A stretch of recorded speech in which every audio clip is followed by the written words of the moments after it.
আল্লাহর এই দুনিয়াতে কত মানুষ, তার কোনো হিসাব নাই। আল্লাহর রহমতে দুনিয়াতে যত মানুষ আছে,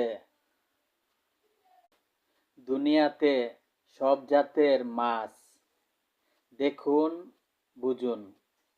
দুনিয়াতে মাছ সৃষ্টি করছেন আল্লাহ মানুষের জন্য, মানুষের খাবার, মানুষ খায় এবং প্রাণীরাও মাছ খান আল্লাহর রহমতে।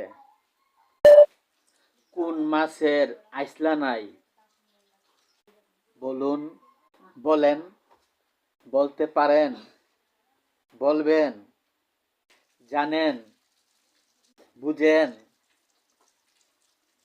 বুঝবেন, বুঝাই দেই। ডলফিন মাছ, বোয়াল মাছ, পাঙ্কাশ মাছ, সিলভার মাছ, তিমি মাছ, বুজুরি মাছ, কাইক্কা মাছ, বাইম মাছ, এগুলা মাছের আইসলা থাকে না। দুনিয়ার সব জাতের মাছ আল্লাহর নিয়ামত, আল্লাহর রহমতে, বুঝতে হবে।